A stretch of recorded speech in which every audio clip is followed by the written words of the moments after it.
কোটা সংস্কার আন্দোলন থেকে শুরু, আর শেষটা হলো বাংলাদেশের ইতিহাসের সবচেয়ে ভয়াবহ স্বৈরশাসনের পতনের মাধ্যমে। কেন হঠাৎ পদত্যাগ করতে বাধ্য হলেন শেখ হাসিনা? এর পেছনে কি শুধুই কোটা সংস্কারই ছিল? চলুন এক নজরে দেখে আসি পুরো কোটা সংস্কার আন্দোলনটি।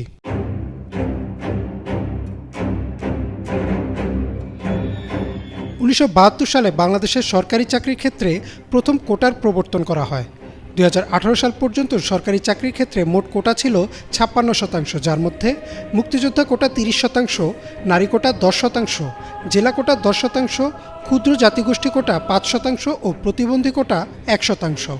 তবে সমস্যা যেটা হয় তা হচ্ছে বেশিরভাগ চাকরি প্রত্যাশীদেরই ছিল না কোনো কোটা, অর্থাৎ তাদের সবার প্রতিযোগিতা করা লাগতো মাত্র 44% সিটের জন্য। এই বৈষম্যের কারণে 2018 সালের জানুয়ারি থেকে ঢাকা বিশ্ববিদ্যালয় সহ দেশের প্রায় সবগুলো পাবলিক বিশ্ববিদ্যালয়ের শিক্ষার্থীরা আন্দোলনের রাস্তায় নামেন। তাদের দাবি ছিল কোটা সংস্কার করা, যেন মেধার ভিত্তিতে নিয়োগের সুযোগ তৈরি হয়। এছাড়াও তখন সরকারের বিরুদ্ধে এই অভিযোগ ওঠে যে এই কোটার ব্যবহার করে সরকার তার অনুগত লোকদের সব খাতে বসাচ্ছেন, যেন সব ক্ষেত্রেই আওয়ামী লীগ সরকারের নিয়ন্ত্রণ থাকে। শিক্ষার্থীরা শান্তিপূর্ণভাবে দেশের বিভিন্ন সড়ক অবরোধ করে অবস্থান নেন।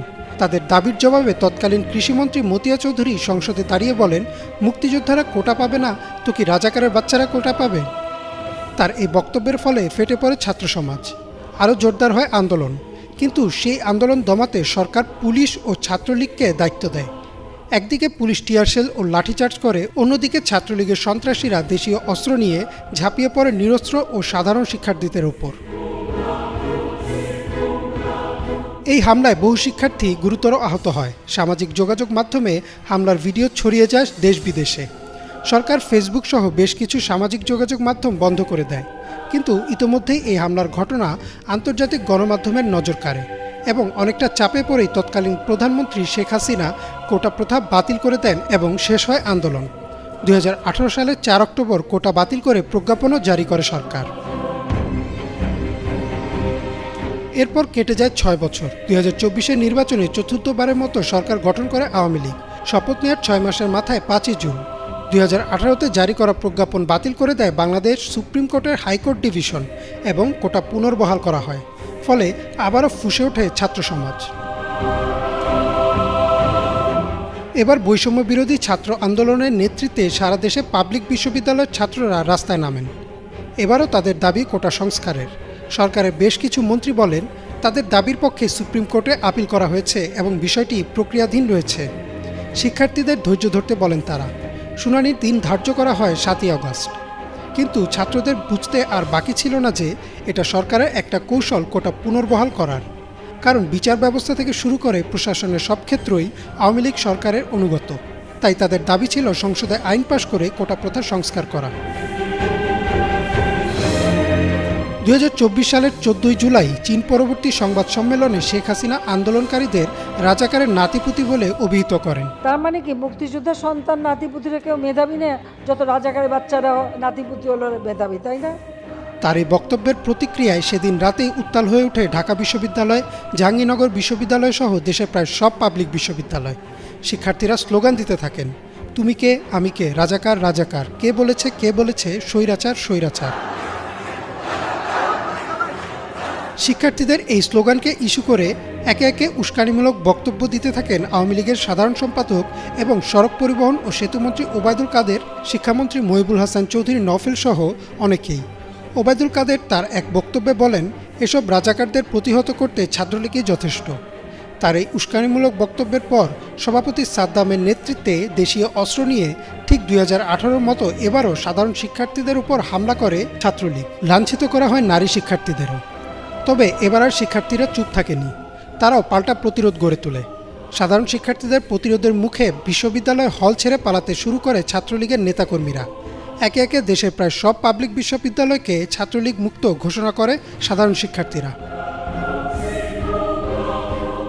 ছাত্রলীগের চেষ্টা বিফলে গেলে মাঠে নামে পুলিশ। তারা শিক্ষার্থীদের উপর লাঠিচার্জ করে, টিয়ারশেল নিক্ষেপ করে, এমনকি ছররাগুলিও চালায়। একে একে সব বিশ্ববিদ্যালয় পরিণত হয় রণক্ষেত্রে।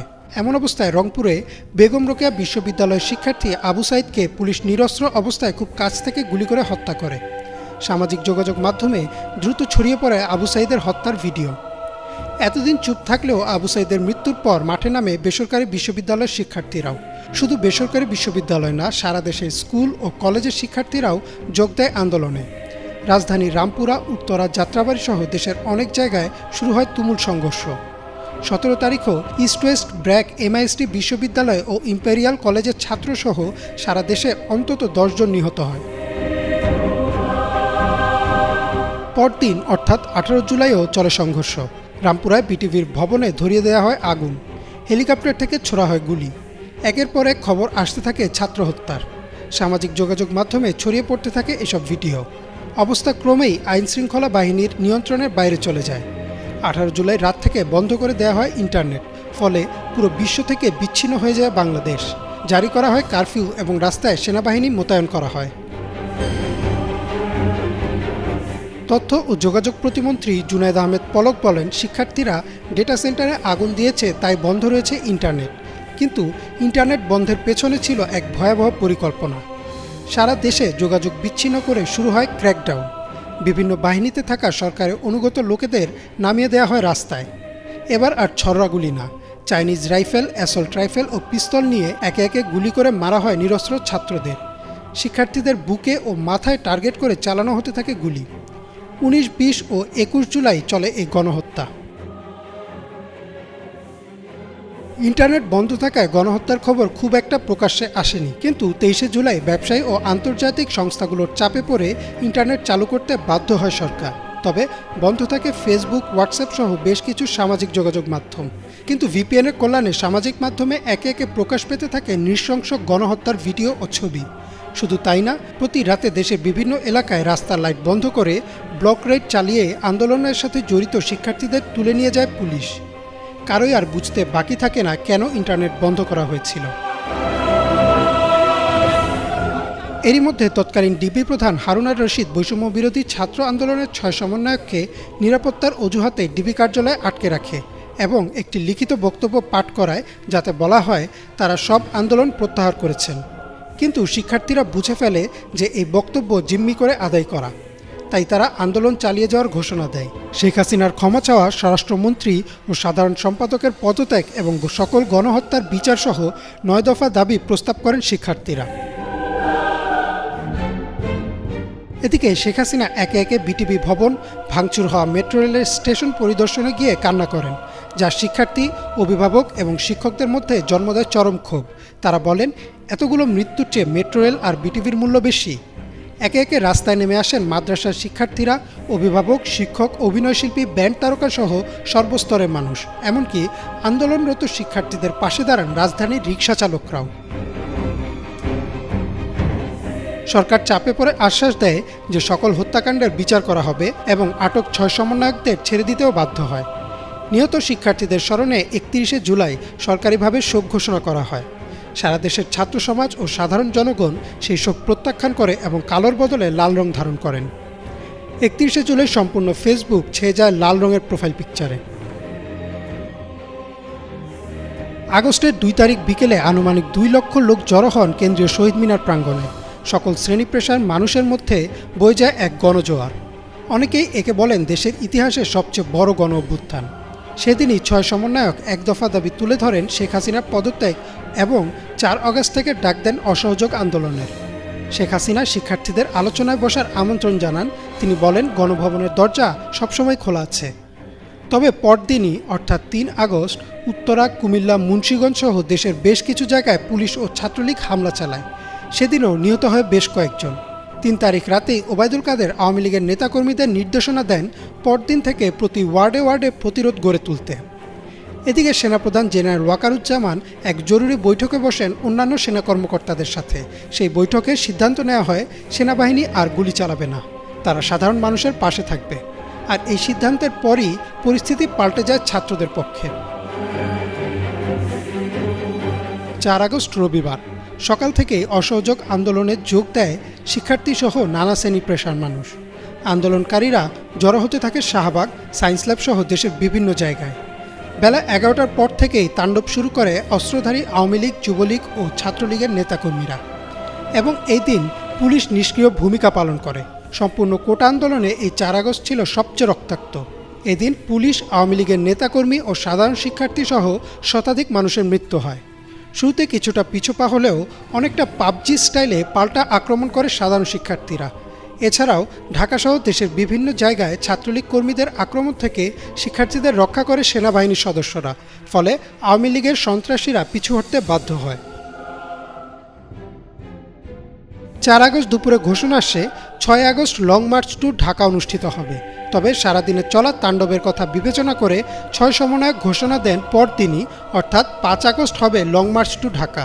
আরও ঘোষণা আসে যদি সরকার আবার ইন্টারনেট, মোবাইল নেটওয়ার্ক বন্ধ করে দেয় অথবা 6 সমন্বয়কদের যদি হত্যা বা গুমও করে ফেলে, তবুও যেন এই লং মার্চ অব্যাহত থাকে। তারা সারা দেশের সাধারণ জনগণকে সেদিন রাস্তায় নেমে আসার আহ্বান জানান।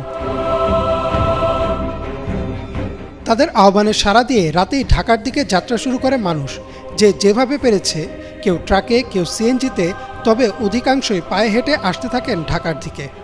এদিকে 5 আগস্ট সকাল থেকেই থমথমে ছিল রাজধানী ঢাকার পরিবেশ।